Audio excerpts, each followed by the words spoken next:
国家主席习近平11月4日上午在人民大会堂会见来华正式访问的德国总理舒尔茨。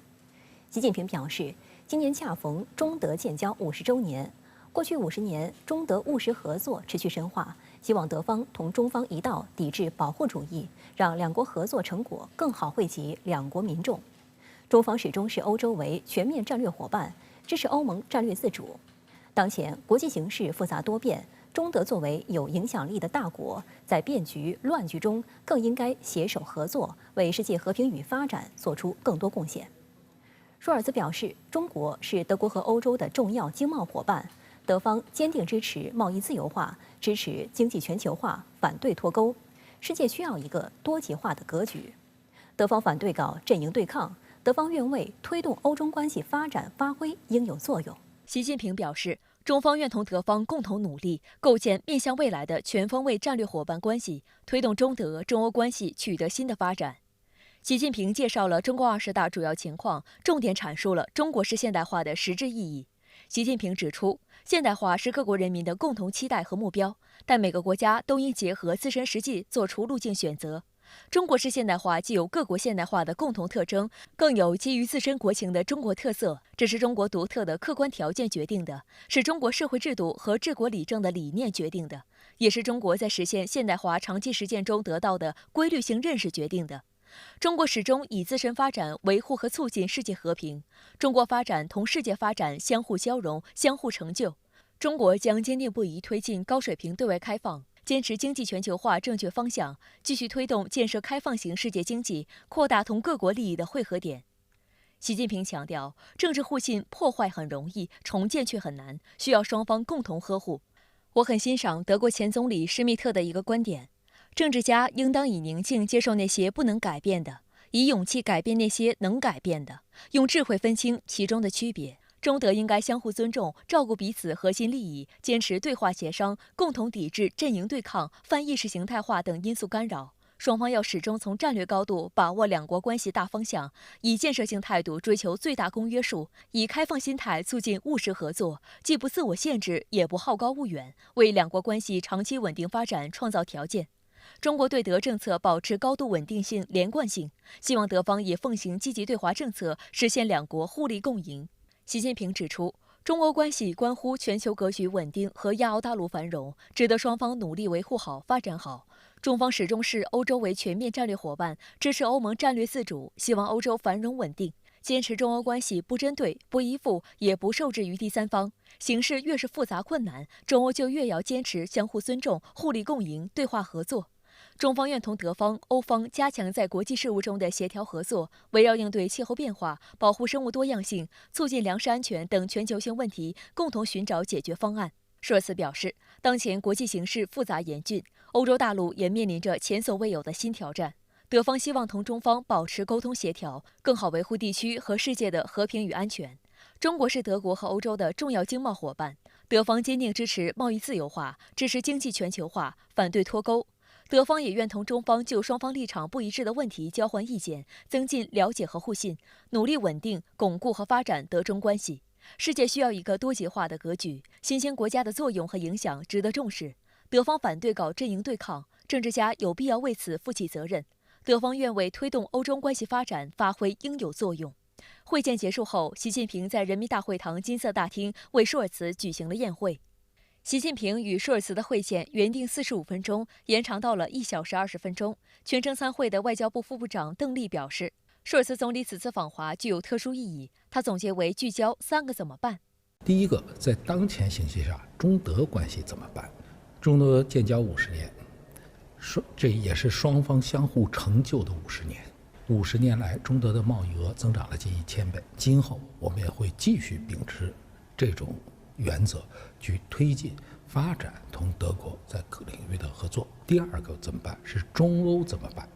那么现在这个形势下，中欧关系如何发展，如何去应对现在世界上的这些变化？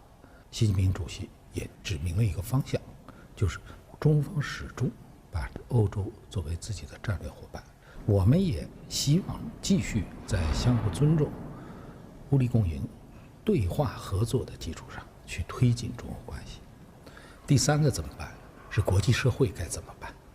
习近平主席多次谈到了中国对国际秩序的很多主张，包括习主席本人提出的全球发展倡议、全球安全倡议，以及近年来我一直在强调的我们奉行真正的多边主义，支持经济全球化，支持贸易自由化、便利化。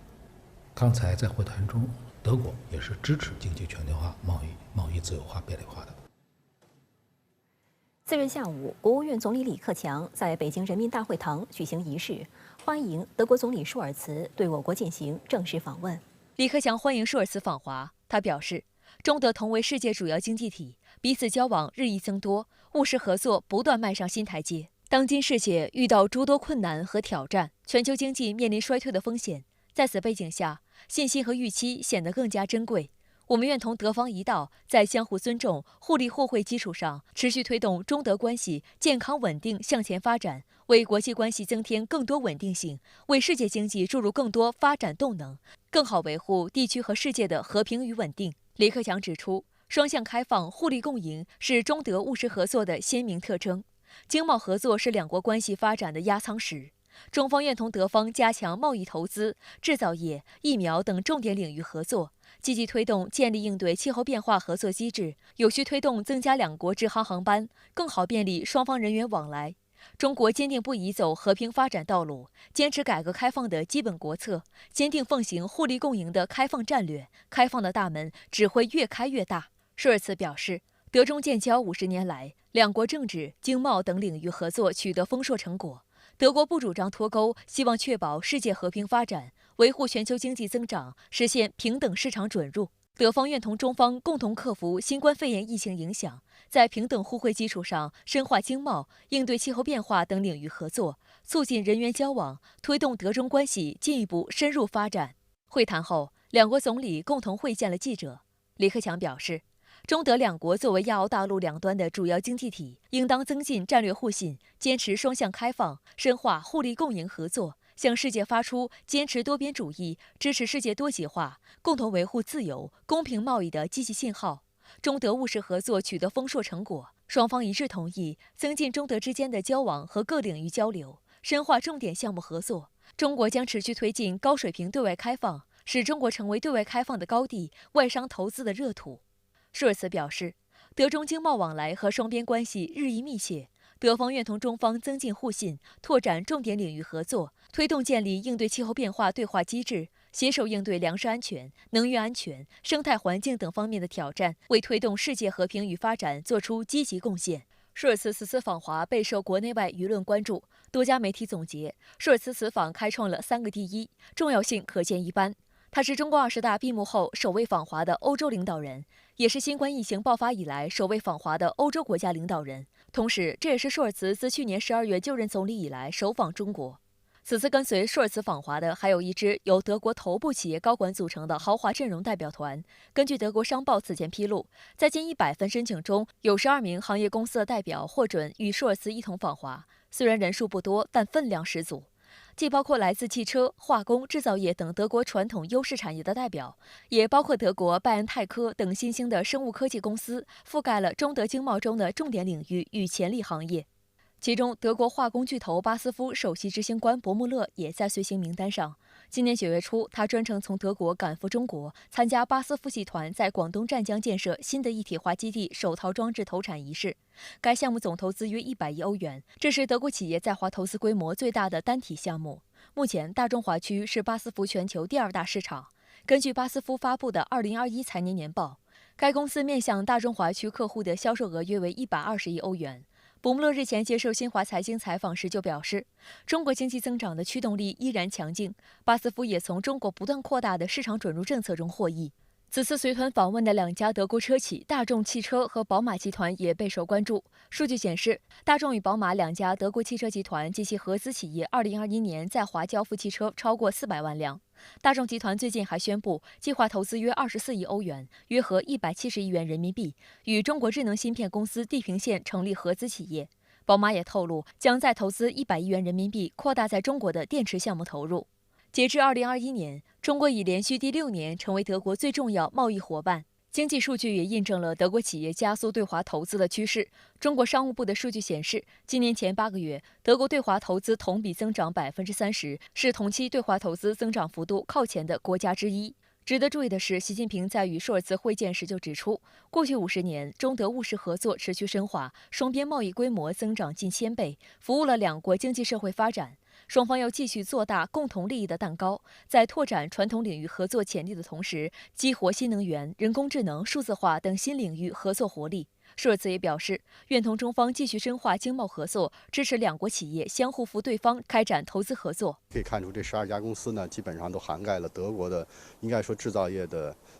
领先的一些企业，包括还有能源行业、金融行业等。但是呢，可以看出来，主要还是以制造业企业为主的。随着这个俄乌战争的这个冲突再起，而且呢，随着这个当今的全球这种大宗商品价格的上涨，对德国的制造业呢产生了很大的冲击。它对于中国的市场的需求就明显增大的。中国呢是一个未来呢有无限潜力而且不断增长的一个全球最大的市场，所以呢，对于德国来讲呢，选择中国是一个必然。舒尔茨总理也是在想通过此访呢，为德国制造业呢寻找新的出路。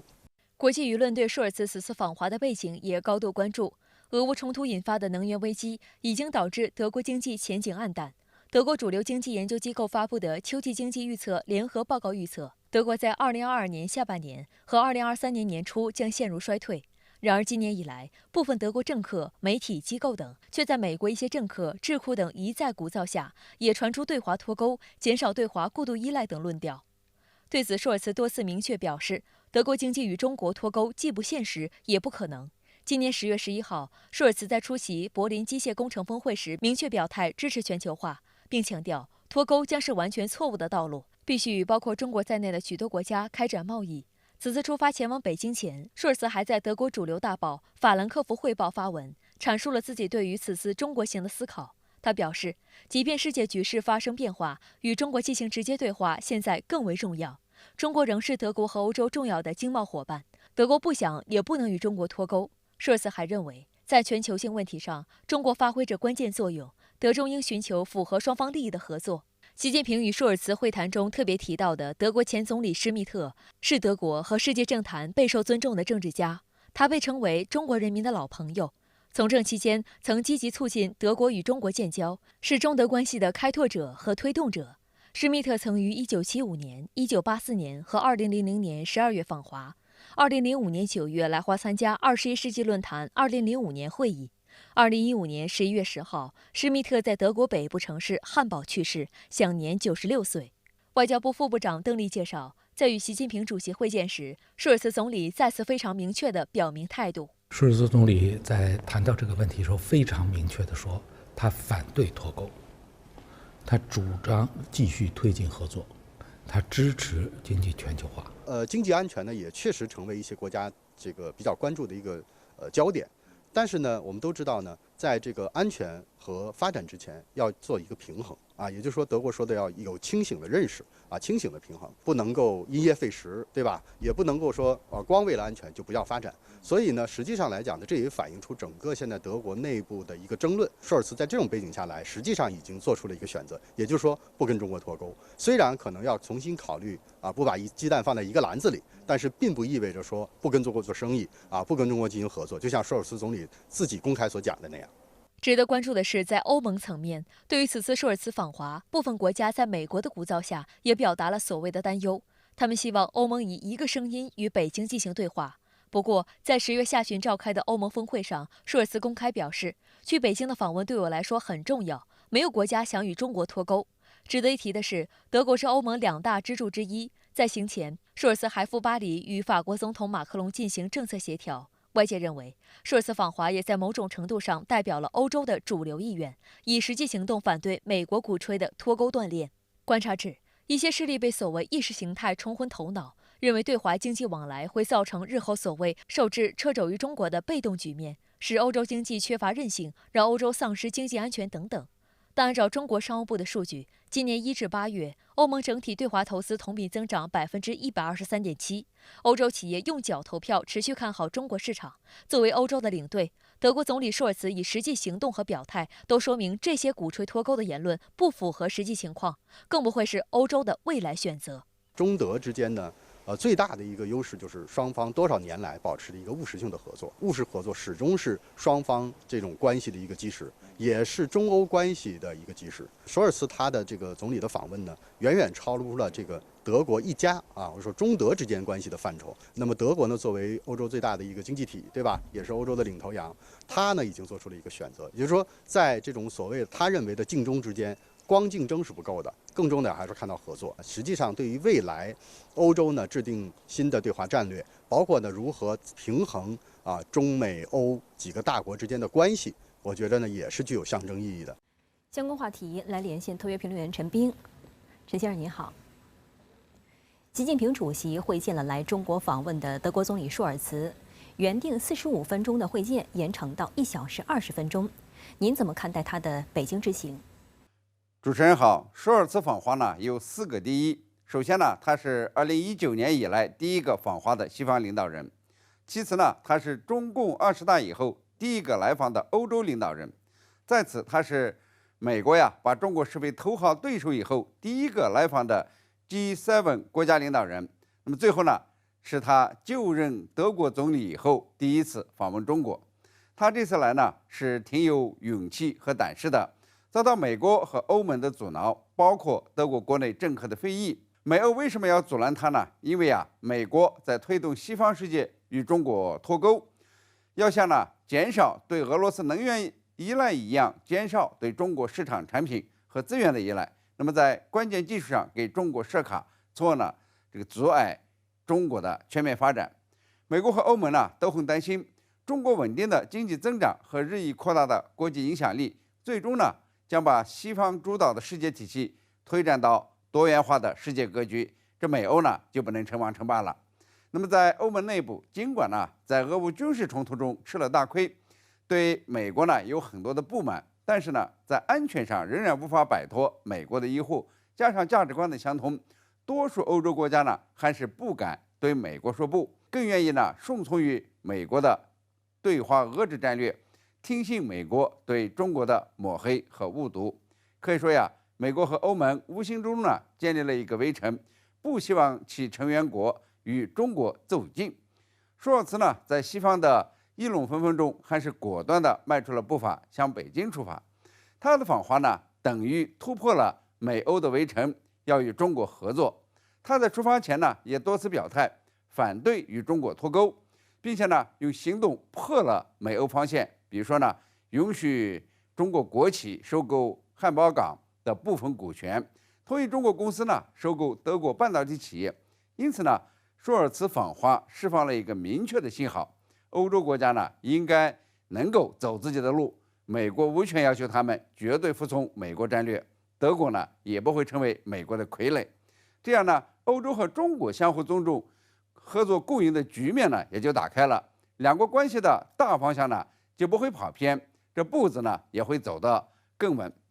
舒尔茨到北京听了习近平对德期望和对欧立场，也一定会相信维护好中德友好、中欧关系，就能在变局乱局中保持清醒，更好地携手合作，维护世界和平与发展。他也会向西方世界反馈访问成果，让西方认识到中国开放的大门会越开越大，中国与世界合作的力度将越来越深。中国是一个竞争者，但更是一个诚心诚意的合作伙伴。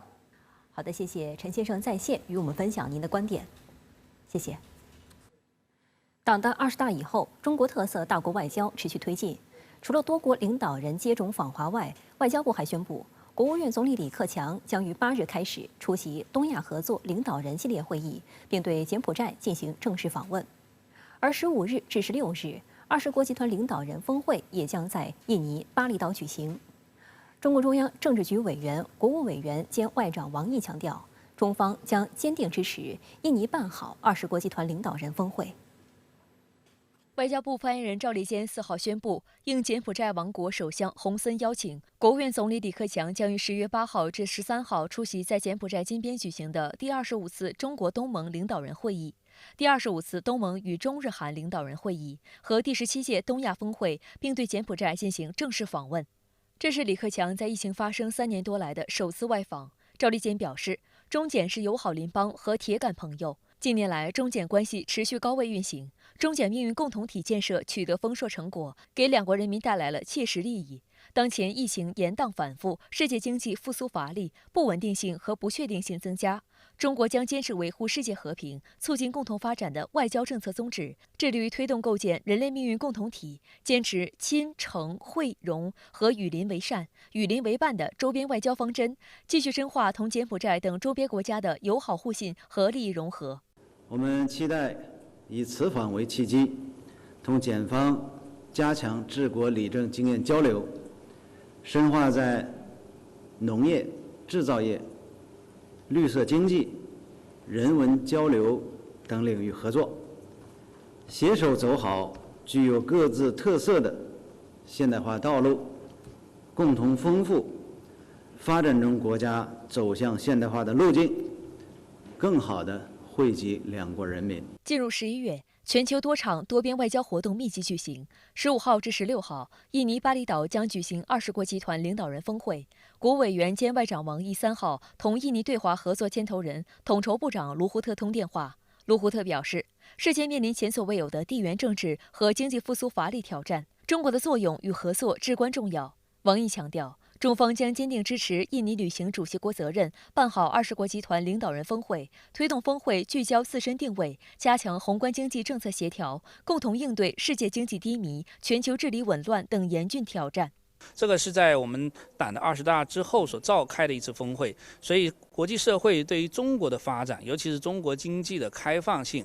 都有很多的关注。那么对此呢，我们显然会在这次峰会上去进一步的强调，中国对外开放的大门没有关闭，而且会越开越大。第二个方面的工作呢，我个人认为呢是中方将在这次峰会上继续高举捍卫多边主义、捍卫全球化的这样一个旗帜。印尼总统佐科2号表示，已有17个国家领导人确认参加 G20 领导人峰会，还有3个国家的领导人尚未确定是否参加峰会，自己计划分别打电话进行确认。他没有提及是哪3个国家。印尼外交部发言人特乌库同日在记者会上称，出于安全考虑，将先不透露具体国家的出席情况，但总统或在峰会临近时公布。佐科还表示，在当前困难的情况下，已确认出席巴厘岛 G20 领导人峰会的领导人可以说足够多，这是 G20 轮值主席国印尼的荣幸。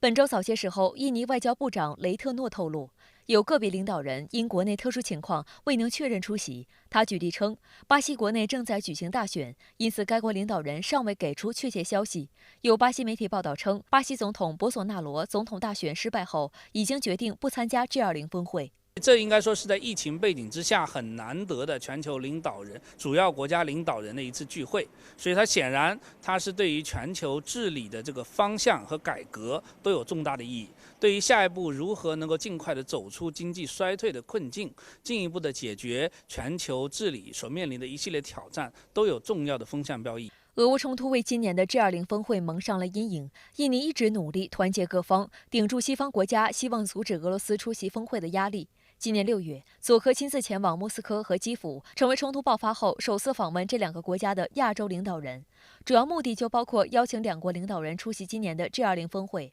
但俄乌2国并未明确表示其领导人是否参加。普京曾于10月底表示，不排除亲自前往印尼参加 G20 峰会的可能性，他正在考虑。克里姆林宫官网消息称，普京2号与佐科通了电话，讨论了即将举行的 G20 峰会。不过，克里姆林宫仍没有说明普京是否会亲自出席峰会。乌克兰总统泽连斯基3号表示，如果普京参加 G20 峰会，那么他就不去了。自从俄乌冲突爆发以来，俄乌2国领导人还从未会面过。尽管外部积极推动双方和谈，但双方的谈判持续遇冷。印尼驻阿联酋大使表示，印尼正在为接待普京和泽连斯基做准备，若2人参会，将把他们安排在不同酒店。为推动俄乌冲突尽早结束，国际社会呼吁美俄领导人会晤的声音不断。法国总统马克龙本周早些时候透露，他已建议教皇方济各给美俄领导人去电推动和谈。目前，美国总统拜登已确定出席 G20 峰会，因此拜登与普京是否会举行会谈也备受外界关注。对此，美方一再称不会。美国国务卿布林肯上月27号称，美方不相信与俄罗斯接触有意义，因此没有在 G20 峰会上举行美俄总统会晤的计划。当天，白宫国家安全委员会发言人约翰科比也称，拜登无意在 G20 峰会期间与普京坐下来谈。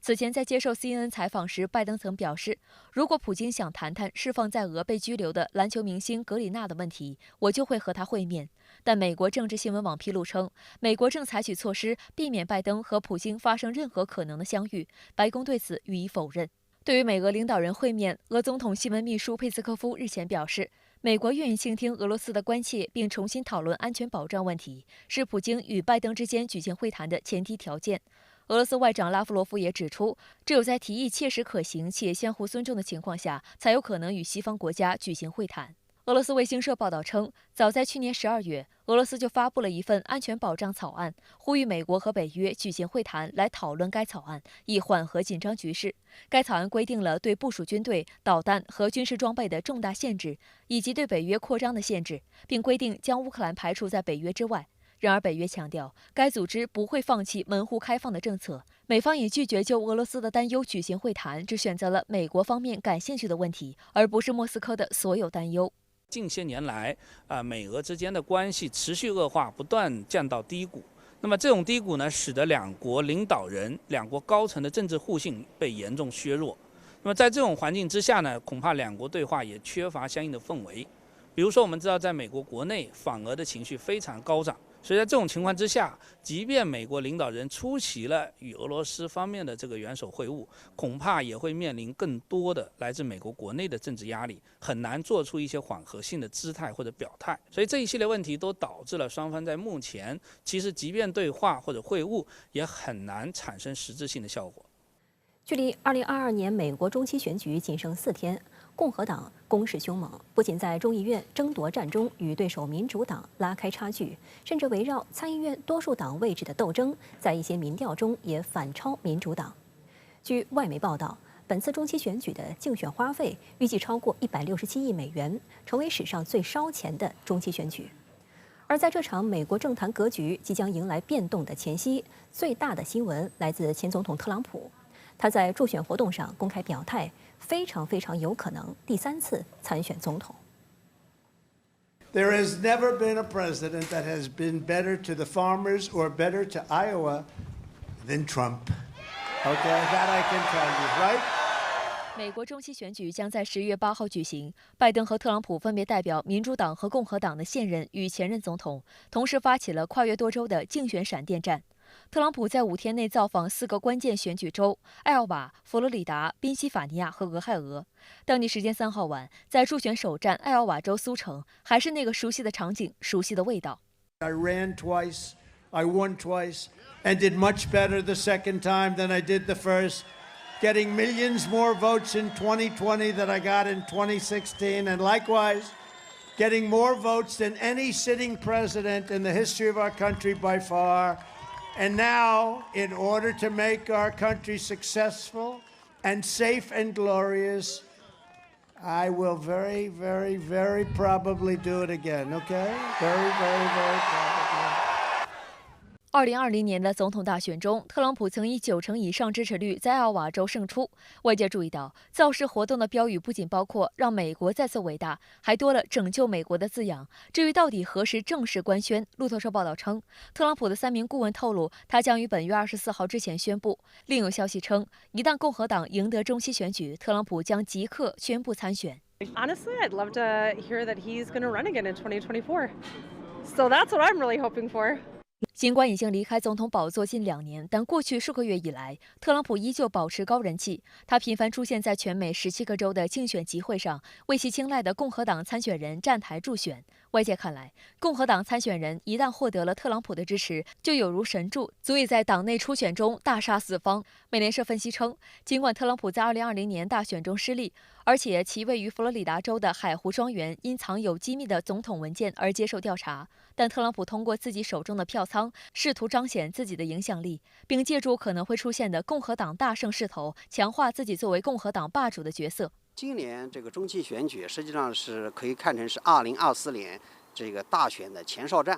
特朗普在这一次中期选举当中，其实也投入了巨大的这个个人的这个赌注，他的政治影响还在，不管是在这个共和党党内，还是说他在这个全国的这个美国这个选民当中，就是说影响力依然非常强大。今年的这个选举当中，他其实已经背出了200多名共和党候选人，其中90%以上在这个初选当中表现得非常的好。本次中期选举的结果可能为特朗普东山再起奠定基础，同时也会决定拜登未来2年的任期是否会成为跛脚鸭。当地时间3号，拜登前往圣地亚哥为民主党众议员麦克莱文助选。接下来的3天时间里，拜登还将飞往加利福尼亚、芝加哥，最后是宾夕法尼亚。广受欢迎的美国前总统奥巴马将与拜登一起参加5日的集会。日前，拜登曾发出警告称，特朗普及共和党内日益占主导地位的极右翼势力正在严重威胁到美国民主的存续。他们所宣传的阴谋论旨在削弱人们对选举结果的信心，因此他呼吁美国民众保持团结，踊跃投票。You got to remember who in God's name we are. We are the United States of America, for God's sake. There's nothing, not a single thing in the world we can't do if we do it together. Not one single thing. 分析指出，于拜登而言，虽然本人并不在此次中期选票之上，但美国国会众议院所有435个议席，参议院35个议席都将面临改选。而这或将颠覆民主党过去1年半以来以微弱优势掌控国会2院的局面。但从当前形势看，许多民调机构预计，民主党同时失去国会2院控制权的几率正在加大。去年1月，拜登入主白宫时，他的平均支持率接近55%，不支持率大约在35%。短短1年半之后，他的支持率竟然已经跌至37%，不支持率反而飙升至57%。交叉点出现在去年8月底，当时随着阿富汗塔利班重新掌权，拜登匆匆下令撤军，结束了美军在阿富汗长达20年的军事存在。这场混乱不堪的撤离让拜登在国内饱受批评。自此之后，他的支持率也如溃走的美军一般彻底崩盘。最糟糕的还是经济问题。今年以来，美国遭遇了40年以来最高的通货膨胀率，物价飙升，生活成本增加，民众不满加剧。超过70%的美国人认为，美国走上了一条错误的道路。此次通胀危机主要受疫情后经济快速增长、俄乌冲突下供应链受阻、燃油价格高涨等因素影响。但一些专家认为，拜登的巨额经济刺激计划也加重了通货膨胀。有超过73%的美国人认为美国国家正走在这个错误的这个道路上，对国家的前途和未来感到担心。那还有很多人认为拜登他的这个执政的水平、执政的能力，特别是处理经济问题这个能力非常的薄弱。相关话题来连线特约评论员刘和平。